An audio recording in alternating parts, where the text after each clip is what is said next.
He stopped and he turned back looking at us. I can see where he is. Oh, now he's behind the trees.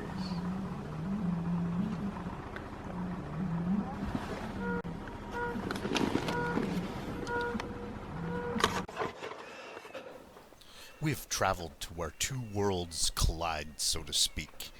The world of Bigfoot and the world of Skinwalker. To the west of us, we have Bigfoot sightings. To the east, we have the famous Skinwalker Ranch.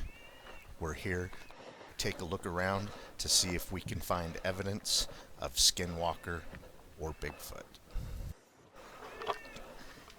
In August of 1996, a team of scientists arrived on a remote ranch in northeast Utah to investigate a bizarre litany of phenomena, including unidentified flying objects, animal mutilations, paranormal and poltergeist occurrences that appear to erupt almost on a nightly basis. The first piece of information the team learned from local people was the ranch lay on a path of the Skinwalker. Was the Skinwalker responsible for the weird happenings on this ranch? What followed was a multi-year odyssey into the dark unknown as the science team tried to pursue, measure, and photograph the elusive Skinwalker. The complete account of the unprecedented research project is published in the book Hunt for Skinwalker. In the religion and cultural lore of the southwestern tribes, there are witches known as skinwalkers who can alter their shapes. It will assume the characteristics of certain animals. Most of the world's cultures have their own shapeshifter legends. The beast known as the werewolf, popularized by dozens of Hollywood movies.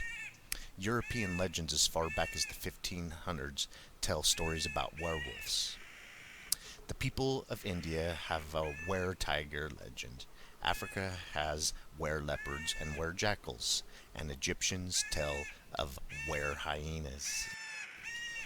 In the America Southwest, the Navajo, Ute, and other tribes have their own versions of the Skinwalker story.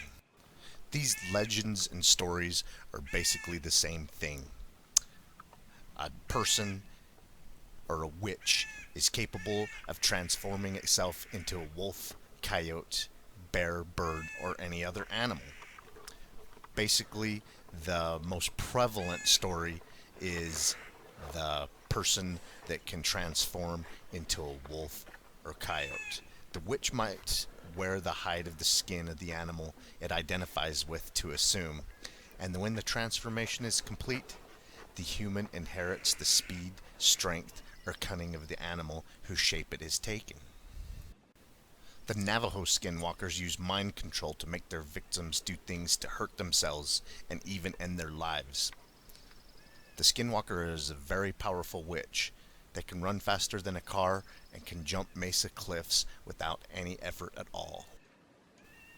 A young attorney in the mid-70s worked in a legal aid program in Granado, Arizona. Most of his clients were Navajo. He had a legal confrontation with a witch that occurred in a dispute over a child custody and financial support. His client, a Navajo woman who lived on the reservation with her son, was asking for full custody rights and back child support payments from her estranged husband, an Apache man. At one point during the legal wrangling, the husband got permission to take the son out for an evening, but didn't return the boy until the next day. The son later told his mother what had transpired that night. According to the son, he spent the night with his father and the medicine man. They built a fire atop a cliff, and for many hours the medicine man performed ceremonies, songs, and incantations around the fire. As dawn broke, the three traveled into a wooded area near a cemetery, where they dug a hole. Into the hole the medicine man deposited 2 dolls of wood. One of the dolls was made of dark wood, the other of light wood. It was as if the 2 dolls were meant to represent the mother and her lawyer. Although the lawyer wasn't sure how seriously to take the news, he recognized it certainly didn't sound good, so he sought the advice of a Navajo professor at a nearby community college. He told me that the ceremony I had described was very powerful and very serious, and that it meant that I was supposed to end up buried in that cemetery, the lawyer says. He also said that the witch can perform this type of ceremony only 4 times in his life, because if he tries it more than that, the curse would come back on the witch himself. He also told me that if the intended victim found out about it, then the curse would come back onto the person who had requested it. The lawyer thought about a way to let the husband know that he had found out about the ceremony, so he filed court papers that requested an injunction against the husband and the unknown medicine man, whom he described in the court documents as John Doe, a witch. The motion described in great detail the alleged ceremony. The opposing attorney appeared extremely upset by the motion, as did the husband and the presiding judge. The opposing lawyer argued into the court that the medicine man had performed a blessing way ceremony, not a curse. The lawyer knew that the judge, who was a Navajo, could distinguish between a blessing ceremony, which takes place in Navajo hogans or homes, and what was obviously darker ceremony involving look-alike dolls that took place in woods near a cemetery. The judge nodded in agreement with the attorney. Before the judge could rule, the attorney requested recess so that the significance of the legal motion would sink in. The next day the husband capitulated the agreement to grant total custody to the mother and pay back all the child support. I took it very seriously because he took it seriously, the lawyer says. I learned early on that sometimes witches will do things themselves to assist the supernatural, and I knew what that might mean. Whether or not the attorney literally believes that witches have supernatural powers, he acknowledges that this belief is strongly held in the Navajo Nation. Certain communities on the reservation had reputations as witchcraft strongholds, he says. It is also unknown whether the witch he faced was a skinwalker or not. Not all witches are skinwalkers, he says, but all skinwalkers are witches, and skinwalkers are at the top. They are a witch's witch, so to speak. According to the University of Las Vegas, Nevada, anthropologist Dan Baniszek, who specializes in the study of Native Americans of the Southwest, skinwalkers are purely evil in intent. I'm no expert on it, but the general view is that skinwalkers do all sorts of terrible things. They make people sick, they commit murders, they are grave robbers and necrophiliacs. They are greedy and evil people who must kill a sibling or other relative to be initiated as a skinwalker. They supposedly can turn into were-animals and can travel in supernatural ways. Anthropologist David Zimmerman of the Navajo Nation Historic Preservation Department explains, skinwalkers are folks that possess knowledge of medicine both practical, healing the sick, and spiritual, that maintain harmony, and they are both wrapped together in ways that are nearly impossible to untangle. There has been a lot of serious research into medicine men and traditional healers. As healers, they are regarded as being very effective in some areas, but there is a dark side to the learning of the medicine men. Witches follow some of the same training and obtain similar knowledge as their benevolent colleagues, but they supplement both this in their pursuit of the dark arts or black magic. By Navajo law, a known witch has forfeited its status as a human and can be killed at will. The assumption is that a witch, by definition, is evil. It is extremely difficult to get Native Americans to discuss skinwalkers. Even the most general terms, practitioners of Adishquash or witchcraft, are considered to be very real presence in the Navajo world. Few Navajo want to cross paths with a Naglashi, otherwise known as skinwalker. The cautious Navajo will not speak openly about skinwalkers, especially with strangers, because to do so might invite the attention of an evil witch. After all, a stranger who asks questions about skinwalkers might be one himself looking for the next victim. One story told on the Navajo reservation in Arizona concerns a woman who delivered newspapers in the early morning hours. She claims that during her rounds, she heard a scratching on the passenger door of her vehicle. Her baby was in the car seat next to her. The door flung open and she saw the horrifying form of a creature she described as half man, half beast. The glowing red eyes and a gnarly arm that reached for her child. She fought it off, managed to pull the door closed, then pounded the gas pedal and sped off. To her horror, she says, the creature ran along the car. It continued to keep up and tried to open the door as it ran along. It stayed with her until she screeched up to an all-night convenience store. She ran inside, screaming hysterically. But when the employee dashed outside, the being had vanished. Outsiders may view the story as skeptical, and any number of alternative explanations might be suggested, but it is taken very seriously on the Navajo reservation. Although skinwalkers are generally believed to prey only on Native Americans, there are recent reports from Anglos claiming that they had encounters with skinwalkers while driving on or near tribal lands.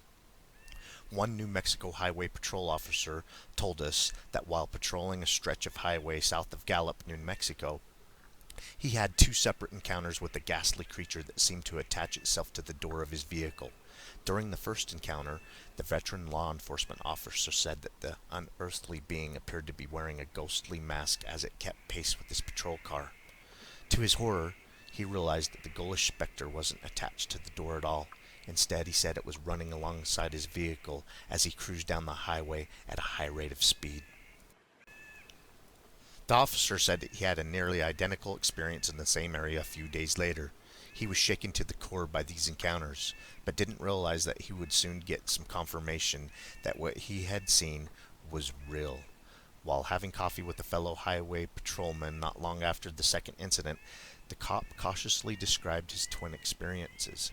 To his amazement, the second officer admitted having his own encounter with the white-masked ghoul, a being that appeared out of nowhere and then somehow kept pace with his cruiser as he sped across the desert. The first officer told us that he still patrols the same stretch of highway and that he is petrified every time he enters the area. Once Caucasian family still speaks in hushed tones about its encounter with the skinwalker. Even though it happened in 1983, while driving at night along Route 163 through the massive Navajo reservation, the four members of the family felt that someone was following them. As their truck slowed down to a round, sharp curve, the atmosphere changed, and time itself seemed to slow down. Then something leaped out of the roadside ditch at the vehicle. It was black and hairy, and its eyes were level with the cab, one of the witnesses recalled. Whatever this thing was, it wore a man's clothes. It had on a white and blue checkered shirt and long pants. Its arms were raised over its head, almost touching the top of the cab. It looked like a hairy man or a hairy animal in man's clothing. But it didn't look like an ape or anything like that. Its eyes were yellow, and its mouth was open. The father is described as a fearless man who served 2 tours in Vietnam. He turned completely white.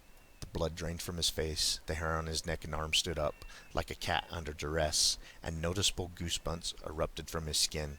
Although time seemed frozen during this bizarre interlude, the truck continued on its way, and the family was soon miles down the highway. A few days later, at their home in Flagstaff, the family awoke to the sounds of loud drumming. As they peered out their windows, they saw the dark forms of 3 men outside their fence. The shadowy beings tried to climb the fence to enter the yard, but seemed inexplicably unable to cross onto the property. Frustrated by their failed entry, the men began to chant into the darkness as the terrified family huddled inside the house. The daughter Frances says she contacted a friend, a Navajo woman who is knowledgeable about witchcraft. The woman visited the home, inspected the grounds, and offered her opinion that the intruders had been skinwalkers who were drawn by the family's power, and that they intended to take that power by whatever means necessary. She surmised that the intrusion failed because something was protecting the family. While admitting that it was highly unusual since skinwalkers rarely bother non-Indians, the Navajo woman performed a blessing ceremony on the home. Whether the ceremony had any legitimacy or not, the family felt better for it and has had no similar experiences in the ensuing years. So, exactly how and when did the Skinwalker legend intersect with the Gorman Ranch in northeastern Utah, otherwise known as Skinwalker Ranch? Retired teacher and UFO researcher Junior Hicks says his friend in the Ute tribes believe the Skinwalker presence in the Uinta Basin extends back at least 15 generations. The Utes described by historians a fierce and warlike people. They were sometimes aligned with the Navajo against common enemies during the 1800s, but the alliance didn't last.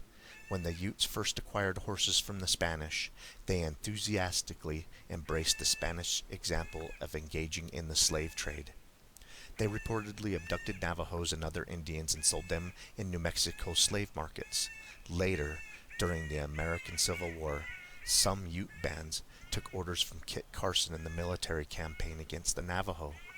According to Hicks, the Utes believed the Navajo put a curse on their tribe in retribution for many perceived transgressions, and ever since that time, Hicks told, the Skinwalker plagued the Ute people. The ranch property has been declared off limits to the tribal members because it lies in the path of the Skinwalker. Even today, Utes refuse to set foot on what they see as an accursed land, but the tribe doesn't necessarily believe that the Skinwalker lives on the ranch. Hicks says that the Utes told him that the Skinwalker lives in a place called Dark Canyon, which is not far from the ranch. In the early 1980s, Hicks sought permission from the tribal elders to explore the canyon. He's been told that there are centuries-old petroglyphs in the Dark Canyon, some of which depict the Skinwalker, but the tribal council denied his request to explore the canyon. One member later confided to Hicks that the tribe denied the request because it did not want to disturb the Skinwalker for fear it might create problems. The tribe's advice to Hicks? Leave it alone. We were only 4 or 5 miles from Skinwalker Ranch. In the direction of Skinwalker Ranch, Skinwalker country. The opposite direction to the west is Bigfoot country. Many Bigfoot sightings. We often wonder if there is a correlation after looking into the Skinwalker phenomenon. It seems more like to me that the Skinwalker are evil witch doctors or medicine men. So I don't think that they're related. The Skinwalker is more like the Native American werewolf, and Bigfoot is an elusive humanoid giant of the forest. It has an ape-like appearance, although it stands upright, and many who have seen the Bigfoot says its face is more human-like than ape-like. So we're at a place where I consider two worlds collide. I don't know. Has a Bigfoot and a Skinwalker ever come face to face? I don't know. We're going to keep searching for Bigfoot. I hope you enjoyed this. We're going to keep on squatching, keep on watching. We're also going to be wary of the Skinwalker since we do Bigfoot in places that are known for Skinwalkers. I hope to come face to face with the Bigfoots, and I'll have to admit, I don't ever want to come face to face with the Skinwalker. Have a good evening.